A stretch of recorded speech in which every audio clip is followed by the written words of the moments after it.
Once that Sham Sharania report came out about Giannis being open to exploring his possibilities, should be no secret that a lot of other rumors are coming out, like the one about Giannis being interested in the team to the north. Let's talk about it on today's episode of Locked On Bucks.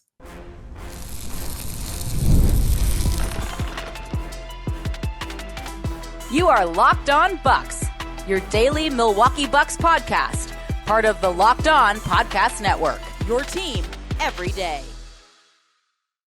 What it do? Welcome to Locked On Bucks, part of the Locked On Podcast Network, your team every day. I'm Camille Davis, NBA analyst with the Locked On Network, as well as the co-host of the Technical File podcast. Today's episode, I'll be joined by Sean Woodley of the Locked On Raptors podcast, discussing the latest rumors, reports, whatever you want to call it, in regards to Giannis having an interest in possibly joining the Toronto Raptors. And we appreciate you for tuning in and making Locked On Bucks your first listen every single day. You can find us wherever you get your podcast, as well as on YouTube. On the YouTube side of things, make sure that you like the video, drop a comment, subscribe, hit the notification bell so you know when we get new episodes live to you. Today's episode is also brought to you by Prizepicks. Download the app today and use the code LOCKEDONNBA to get $50 instantly when you play your first $5 lineup. Prizepicks, run your game. And as we get into today's episode with a focus on the Toronto Raptors and what a trade package could look like, why there's reported interest between Giannis and the Raptors, let me know in the comments and let us know if there are any other teams you would be interested in hearing a crossover episode with, given the amount of rumors out there. And again, I make this as clear as I can, y'all. I am not saying to trade Giannis. I would only trade Giannis from the Milwaukee Bucks if Giannis asks for the trade. So it's the off season. We got time to kind of throw around some ideas what it might look like. So if there are any other teams that you would like for us to reach out to and have a crossover episode about what they might be able to offer, what the package could look like, why it might make sense, let us know in the comments. Rockets, Spurs, Mavericks, even though we heard the Mavs say they're not trading that first round pick. So let us know in the comments of any other crossover episodes that you would like. And today's episode, as I mentioned, is with the Raptors. So enjoy. And we are off and running here on your Friday edition of the podcast. Again, not talking about Giannis because it's just not happening. But of course, Camille Davis just happened to be sliding through the StreamYard room. And so, of course, we're going to talk about it. Camille, how the hell are you? You know, I'd be better if we had a Giannis decision, but that doesn't feel like it's coming anytime soon. So, you know, I'm taking it day by day. Yeah, we're all just here being wheels in the transaction industrial complex, talking about trades that may or may not happen because it's good for biz. I wanted to get you on here, Camille. We've been, just talking loosely, speculating, et cetera, all week long. The last couple of weeks, of course, the Shams report earlier this week about Giannis, being open to considering maybe different places to play the rest of his career, or whatever the exact wording was in Shams' very special brand of English. It's like I wanted to go to the source. I wanted to go to someone who knows what's going on with the Bucks, who's very plugged in. Of course, you host Locked On Bucks wonderfully. And I just wanted to get the lowdown from you, go to the source as to what's going on here. Do you actually think this report on Monday is kind of setting into wheels the Giannis Antetokounmpo eventual trade request? Is this just the sort of routine Giannis kind of looking around, but ultimately doomed to stay, or destined to stay? Maybe not doomed, although with the state of the future of the team, maybe that's the word you'd use. I don't know. But does this feel different to you from previous times where there have been dalliances with going somewhere else, or does this very much feel like, okay, this could be go time finally after many, many years of him staying put in Milwaukee and being quite loyal to the city? It feels a little different, but I have to say, I actually laughed a little bit when I saw the initial Shams report come out on Monday, I believe. This week feels like it's taken forever since the Shams report has dropped, with him saying, for the first time in Giannis's career, he's open-minded. And I'm like, if this is the first time in his career, why for the last 6 years has this been the story every time his contract ran out? Right. This is the first time. So that made me laugh. But the point of it where I'm like, okay, there's something behind it. I think it's just where the Bucks currently stand. Those prior two extensions that Giannis signed right before he did it, at least the Bucks got off to a really strong season. They didn't meet their end goal in the playoffs, but the regular season, they were still a really dominant team. And we haven't seen that from the Bucks this year. They really had to fight to get to that 5 seed, and they really secured it with a hot stretch to end the season, winning 8 straight to close it out, including that crazy comeback they had over the Wolves, which took a lot out of them. But I think when you look at what the assets the Bucks have, which aren't many at this point, John Horst does not have as many avenues as he's had in summers past to make something happen immediately. Like you think about Drew Holiday gets traded to the Bucks, Giannis signs an extension like a month after that. He talks the next time like, hey, want to make sure I'm somewhere I can compete. And then shortly after that, they get Dame. And there are no assets in the cabinet this time for them to make that type of move. So it's really going to come down to if Giannis is willing to see whatever the future vision is for this next era of Bucks basketball. Yeah, I guess, like, for me, if I'm the Bucks, I know, like, there's all these arguments in favor of maybe it's time to rip off the Band-Aid and move on, whether Giannis says do it or not, right? Just because of the situation they're in. I've kind of come at it from the other end where I'm just like, if I'm the Bucks, I'm hanging on to Giannis for dear life, no matter what, right? Like, he is essential to everything that franchise is, just as like a business first and foremost, and to kind of go into these dark waters of the future without him, and then also not have all your own picks. I mean, you could get a monster haul for Giannis and still be in like some pretty grim times for many years to come. If it's going to be grim one way or another, why not have it be grim with Giannis Antetokounmpo if he wants to be around? And so do you think it's just going to take Giannis outright saying, you got to trade me? Or is there a chance the Bucks kind of do this kind of, they take the initiative themselves and say, you know what? Regardless of what you want, Giannis, it just kind of is best for the franchise if we make this move now. I'm curious what you think there. If I'm John Horst, I am not trading Giannis unless out of his mouth he says, I want out of Milwaukee. And I honestly think that's the way that the franchise is approaching this as well.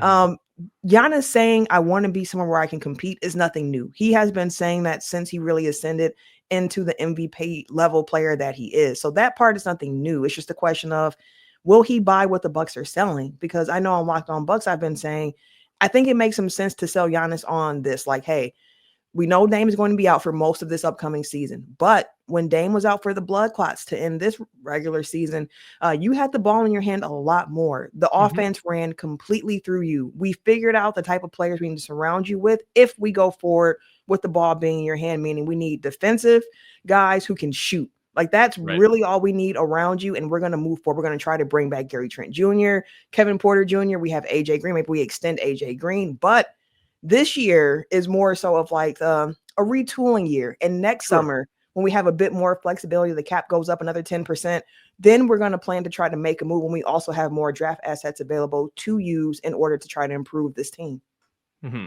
So if you had to put it like a number of how likely it is you think Giannis is playing somewhere else next year versus Milwaukee, I've, again, my very uneducated, just kind of reading the outside tea leaves, I put it like, I'd say 60-40 he gets moved. But I'm curious, are you more on the line that he's going to stay? What percentage would you put on that he is going to get traded this summer? Yeah, earlier this week, I think I was more around like 70-30, where I thought like 70% Giannis stays. Now I'm probably around like 65-35, where it's like it swayed a few different times. Like, I honestly think that the Bobby Portis comments, I think Bobby Portis is gone, but this is not a Bobby Portis episode. This is a Giannis episode. We're not worried about Bobby Portis over here. But I do think that there's a pathway forward for Giannis staying, especially when you look at just the Eastern Conference as a whole. Especially you saw what happened with Tatum in Boston, unfortunately, but that changes the future of the Celtics this upcoming year. If you're trying to win championships, the easiest pathway to do so is still the East. The East is better than it was, 5-6 years ago, but it's still not as deep as the West. So like, I would pitch Giannis on like the landscape of the conference you're playing in addition to putting the ball in your hands, can have some crazy numbers. And this is the build year to get to the system next year where we really can take over with this. Yeah, I mean, Cooper Flagg's going out west. Presumably Dylan Harper is going out west. Like, the West talent stacking just seems to be continuing over and over. And the Tatum injury obviously opens up a lot next year. And yeah, like, I don't know. It's not rocket science to build like a functional team around Giannis. He's incredible. You don't need that much to win like the 45 games it'll probably take to be a playoff team at least next year. And then you get into a series with Giannis, and yeah, you're probably not as good as the Pacers or the Knicks are this year. They're really good teams, but they lost to the Pacers in 5, obviously. But you get any of the other teams, and you could be very much there in a second round. And I think that's an admirable thing to shoot for if you're the Bucks, considering you've already won a championship. Like, Giannis is stamped, and for Giannis, like, again, I don't like to ever assume people's motivations and emotions and sort of the things that make them go, but it does feel like the loyalty thing does seem to matter to him quite a bit. And so I would not be at all surprised if it just is a Buck for the rest of time, and this will just be another one of those blips where it felt like it got close to the cliff's edge, but never quite went over. I want to come back, Camille, and get into a couple things. The lottery effects and whether the Spurs become like a favorite in this mix. I think there's been some reporting that they want to take Dylan Harper and go forward. When I look at their backcourt, I'm like, really? Maybe it seems a little strange, but we'll get into the Spurs. And I also want to get into the idea of, would Giannis hand pick a location? And if that's the case, would the Bucks oblige him with that, considering all that's gone into the relationship? We're going to get into that so much more, even build a trade as we go forward here on this Raptors Bucks crossover edition. We'll do that in just one sec. Today's show is brought to you by Prizepicks. Basketball season's at its peak and the playoffs are heating up. Now's the time to put your sports knowledge to work with Prizepicks, a top platform for daily fantasy sports. Prizepicks makes it easy. You just pick more or less on at least 2 player projections and you're in. Whether it's points, rebounds, assists, all you got to do is you got a shot, that is, to win up to 2,000 times your entry. That's pretty sweet. And it's not just for basketball either. If you're a Toronto Maple Leafs fan looking at tonight's Game 6 against the Florida Panthers and thinking, oh no, this is going to go horribly, I don't know, maybe you pick a Sam Bennett or a Matthew Tkachuk or an Alex Barkov to put up a couple of points on your Prizepicks lineup. So even if the Leafs inevitably lose, you get some juice out of it because the Panthers guys have taken care of you. That's the way to do it, baby. Download the app today. Use the code LOCKEDONNBA to get $50 instantly after you play your first $5 lineup. That's code LOCKEDONNBA to get $50 instantly after you play your first $5 lineup. Prizepicks, run your game. Back at it here with Camille Davis from Locked On Bucks, talking Giannis, of course, the thing we never talk about on this podcast. Camille, the lottery, obviously crazy results, to say the least, that no one is skeptical of whatsoever. Everyone's being very normal about it all. It seems like the Mavericks are indeed going to not trade Cooper Flagg, although do I believe that Nico Harrison is going to not do dumb things? Absolutely not. We'll see. The jury's still out there.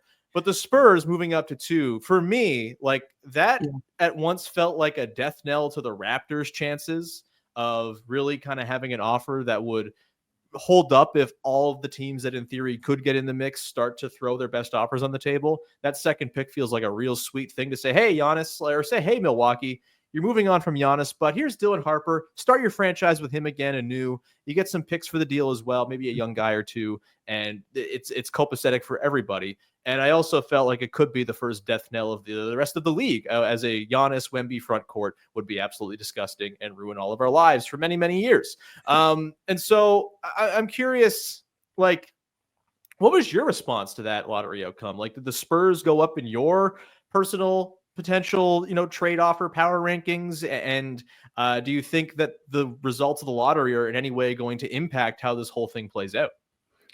It definitely piqued something in me of like, hey, if Giannis does want out, the Spurs could offer a really interesting package. So far, the hardest part about this is that Giannis is so good, and I'm still of the belief that he is good enough to continue to carry a team if he is your focal point. So again, I want to be very clear. I am not in the camp of trade Giannis. The only way I would do it is if Giannis himself said, you know what, I think I could win if I leave Milwaukee. I have a better shot to win elsewhere. Now, that's why the Spurs was one of those teams where I was like, Now that I could see Giannis being like, if I'm trying to win and pairing myself up with Wemby, and that's the front court where you have pretty much like a super duper version of Brook Lopez, someone who can space the floor, play crazy defense, and on top of that, the age of Wemby. And the San Antonio culture as well, like that feels like a city, an area that Giannis would enjoy, given that he has an affinity for Milwaukee, another town that's smaller, a bit more quiet. There's no state tax in Texas, as we know. So if Giannis did say like, hey, I do want out, the Spurs, I think, are a team that make some sense based on what they can offer. Like I saw, I think it was Ricky O'Donnell had an article for SB Nation, and his package for Giannis was the San Antonio Spurs would get Giannis, the Bucks would get Castle, the number 2 pick, the Hawks 27 first round pick, the Celtics 28 first round pick, the Spurs 29 first round pick, plus Harrison Barnes and Keldon Johnson to help make all the money work. Yeah. That Celtics pick could end up being a really interesting one in another 3 years. And that was a package where I'm like, that I would listen to that. I might want to add in a few more, maybe get a pick swap or another pick if possible. But like that's in the range of where you're looking at, like 4 number 1 picks, bare minimum is where the conversation starts. Plus a young player the Bucks could possibly build around. Yeah. The picks thing to me, again, it's where we'll get into a potential Raptors offer, but it's where I think the Raptors really fall short because they just have their own picks. They don't have picks from teams that Giannis will not be playing for to offer up, right? Like this is why the Rockets to me are so compelling. And I know everyone's like, oh, you can't trade Amen Thompson. Are we really being that cute about Amen Thompson, really, for Giannis? Like if I'm the Rockets, I'm putting up Amen Thompson, I'm putting up Dylan Brooks and whatever, and Jalen Green for the salary or whatever it needs to take. And I'm putting in those Suns picks. And I feel like that is like the trump card offer that if it's on the table, the Bucks have to take it. And then Giannis is playing for Houston with Alperen Şengün and Fred VanVleet and Tari Eason and Jabari Smith. Like there's still a pretty interesting team left behind there. And so this is where the Raptors, I think it's just tricky, right? It is because those picks for other teams that are not going to be in the Giannis business themselves that you can short and bet against. It just feels really important for the Bucks who, like we've talked about, they don't have their own picks. They can't just tank. And so they need another team to like tank sort of vicariously through. And that's not going to be the Raptors if the Raptors have Giannis in theory outside of, the weird freak injury season where, all of a sudden this pick in 2028, if something horrible happens, oh, wow, that's a great pick all of a sudden. Like there's always that possibility, but it's no sure thing. And Giannis, we know, is, probably going to play a lot of games most years. Yeah. I know he's broken down in the playoffs recently, but he's a pretty durable guy. I wouldn't be betting against the team that I'm sending him to. And so is that, do you think, like the top priority here for the Bucks is those picks from teams that they can kind of bet against as they go forward here without their own picks? Like if they could get that from a team, you mentioned the ones from the Spurs. I talked about Houston, the Thunder obviously have 1 million picks, although I don't think the Thunder are doing it because, Sam Presti's afraid. But do you think that's kind of like the top priority if you're John Horst and you're trying to make this move? Or is it players or guys who can help win now or be competitive in the interim time while you wait for your picks to be back in the mix? I think the Bucks might look at it as picks. I know some Bucks fans would probably point to John Horst's draft record and be like, is that what we really want to depend on right now? and honestly, it's going so well. Rashad Vaughn, DJ Wilson, McCurry. Okay, yeah, no, you're right. Boy, there are some in there where you're just like, yeah, that one wasn't going to work. But I mean, I'm sorry to drop a Rashad Vaughn mention on you. I'm sure that was not pleasant. I'm sure no one wanted to hear the Rashad Vaughn reminder. But I mean, that's part of it. But to Horst's credit, to that part, I will say those picks were generally later on in the draft.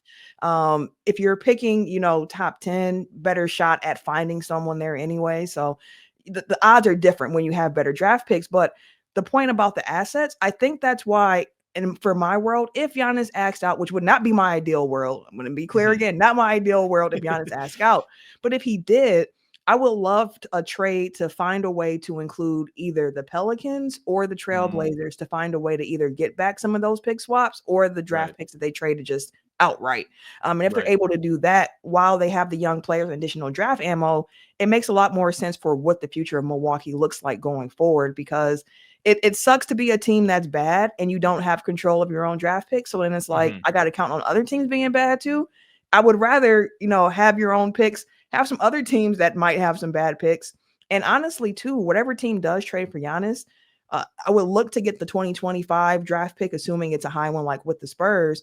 But I would also be very interested in getting some draft picks that are 3-4 years out of like, okay, when Giannis is probably gone, let me get your team's draft picks here too, because I want a chance to get a highest draft pick as possible. Yeah, that makes perfect sense. It's a tough situation. And like in fairness to my lack of skepticism or lack of optimism that the Raptors can get a deal done here, I have not waded into the sicko waters of 3-team trades, getting the Pelicans to send the Bucks picks to the Raptors so they could reroute them to Milwaukee. I'm sure I could get real sick in the head and do that. Maybe Scotty Barnes on the Pelicans, anybody, Zion on the Bucks, all those picks to the Bucks. I don't know how this works. We'll figure it out. But yeah, it seems pretty difficult to make that happen if you're from the Raptors end of things. I do want to come back on the other side here, Camille, and wrap up getting into just the idea of, I think the way the Raptors win this sweepstakes, which I think kind of requires an assist from Giannis. We'll explain why that is and try to build a Raptors trade that might work for both sides if and when this ever gets to the finish line. We'll do that coming up in just one sec to close things out. Today's show is brought to you by our friends over at Game Time, the single best place to buy tickets for sports and other events you want to go to. I use Game Time all the time. With the weather getting nicer, there's concerts heating up. You've, of course, got baseball season. The Blue Jays kind of figured things out. They're hitting home runs again, baby. You can go see some live in-person dingers by buying your tickets over at Game Time. I love to go and peruse Game Time. I bought tickets for an MJ Lenderman concert last week. That was a ton of fun. All through Game Time, very affordable. I'll probably buy some tickets. There's TV on the radio this summer. It's a little soon after I'm expecting a child, so I don't think I can abandon my wife and child to go see a band that hasn't toured in 12 years, but I just might, because Game Time just makes it so darn affordable to go and do so. Highly recommend you go and check out the Game Time app. Again, it's super user-friendly, and they have all kinds of great features like seat views and the Game Time guarantee, where your tickets are 100% authentic and will arrive on time while giving you the best price. Take the guesswork out of buying tickets. Download the Game Time app, create an account, use code LOCKEDONNBA for $20 off your first purchase. Terms apply. Again, create an account, redeem the code LOCKEDONNBA for $20 off. Download Game Time, the app today. Last minute tickets, lowest price, guaranteed. Wrapping up our Giannis talk here with Camille Davis of Locked On Bucks. Camille, I think the way the Raptors find themselves on top of this thing, and of course, there's no secret. Masai Ujiri, the man, has been like Captain Ahab after Moby Dick his entire career since not being able to trade up on the night of the draft in 2013 to get Giannis as much as he really, really desperately wanted to. Couldn't get it done, and I think he's been stewing with that for the last 12 years. If there's a way to make this happen, you can bet Masai Ujiri is going to do everything that he can within his power. Problem is, again, the offers, just all things being equal, other teams with those picks from different teams that are not the team Giannis will be playing for are just going to have the inside track if it's like an open bidding war between 3, 4, 5, 6 different teams. I think the Raptors will come up short there, despite not having like terrible stuff on offer. They've got all their own picks. They've got some interesting young guys who we'll get to here. But there's a wild card in this, which is the relationship between the Bucks and Giannis and the long-time loyalty and the, I think shared affection that seems to be on both sides there. My question to you, Camille, is if Giannis were to handpick the place he wanted to go to and said, Toronto is the place I want to go, Brooklyn is the place I want to go, wherever it is, do you think the Bucks would oblige that just based on the relationship there? We saw this not play out with Damian Lillard, obviously very Bucks connected here. When he asked out of Portland, he wanted to go to Miami. They did not do that. They sent him to Milwaukee, and we are where we are now. But it's a different situation. Giannis has won a championship there. He is probably the best player in franchise history, at least the best player that most fans of the team remember watching play for the team.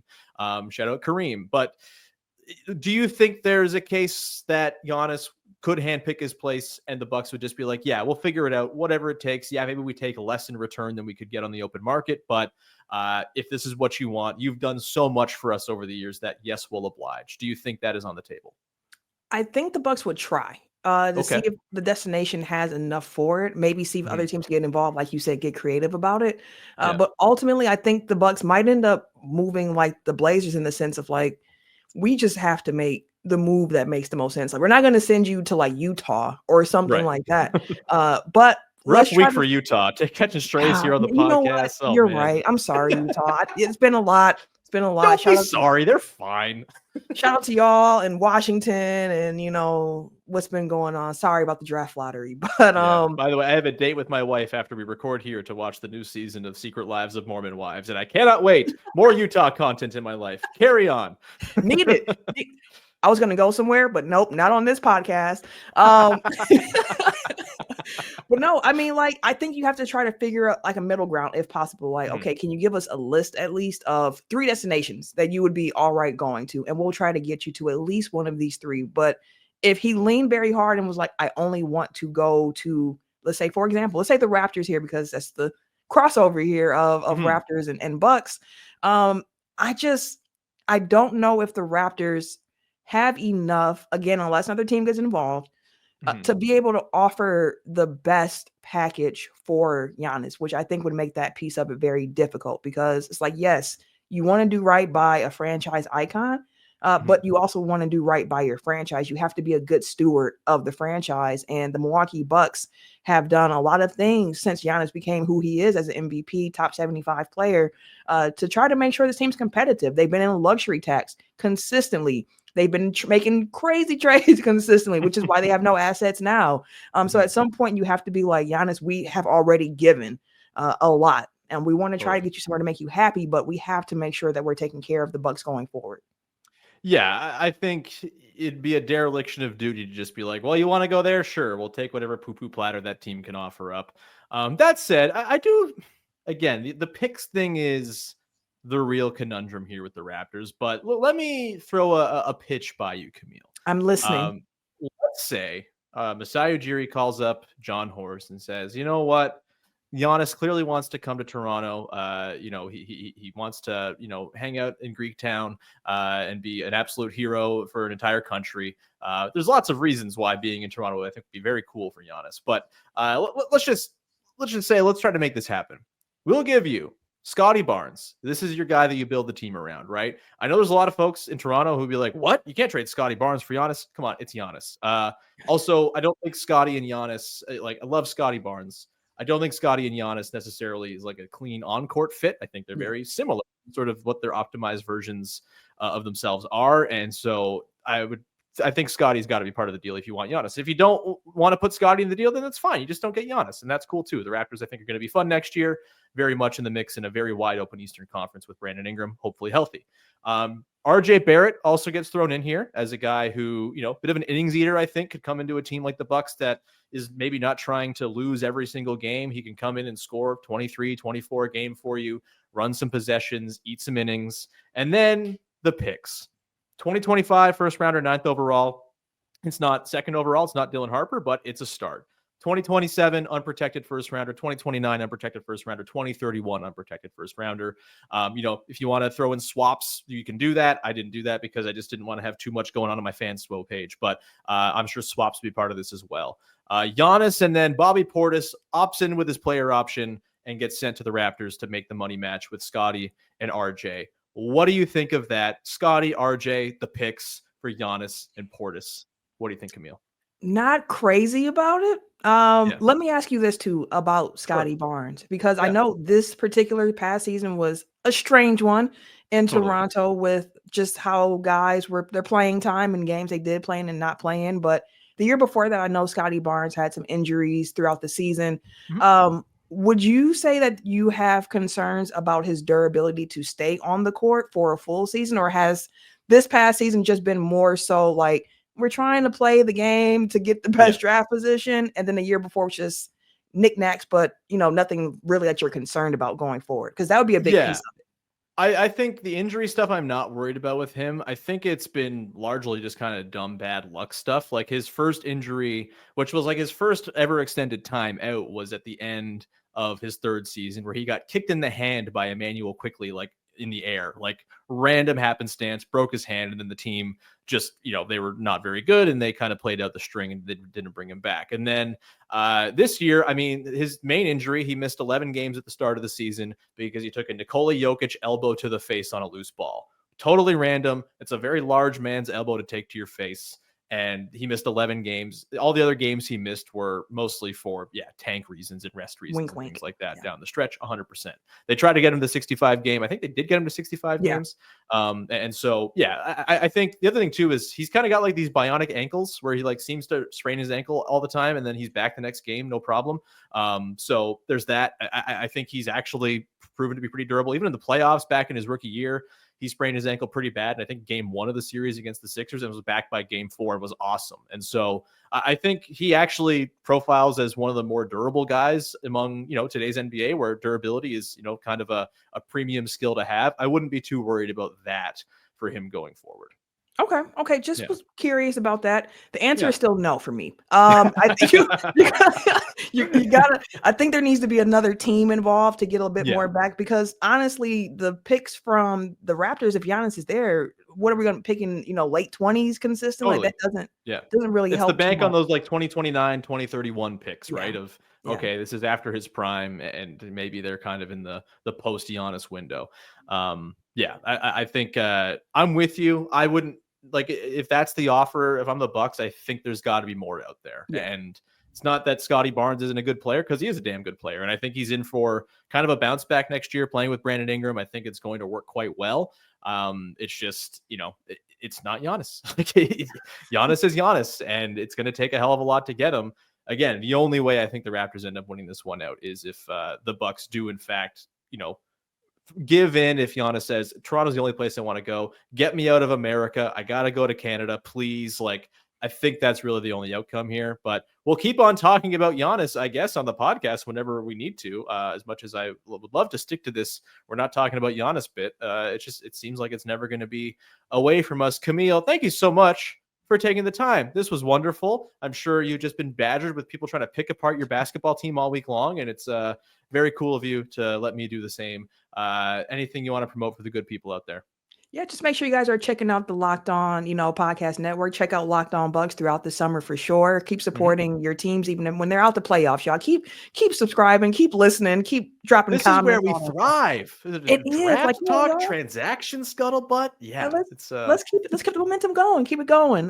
Locked On NBA. I'm on there Monday night, so for your Tuesday shows, check that out as well. And if you are somebody who enjoys a more explicit sports podcast, I do the Technical Foul podcast, TCKNICAL. Once a week, we record every Tuesday. We talk NBA, NFL, and pro wrestling, if that is your cup of tea. Cool. Everyone, go check that out. Sounds great. A podcast with swears. We love it. I used to do swears on this podcast before the bosses told me to stop. We're going to leave it there. Thank you so much for rocking with the show. We will be back on Monday. Actually, maybe not. It's a holiday here in Canada on Monday, and I might take the day off after doing 6 pods this week, but we'll have lots of stuff for you next week. Really going to dive into some draft stuff next week. Got some prospects that I am going to spend some time immersed in the film of, and we'll dig into them on the show in the weeks to come as the draft draws near. Everyone go check out Locked On Bucks, and you can subscribe to Locked On Raptors. Follow, subscribe on all the apps, etc. Go to YouTube, Instagram, etc., and join the Discord. Of course, it's 100% free, and the link is in the description of the podcast. As always, we'll talk to you soon. Have a wonderful long weekend. Bye-bye.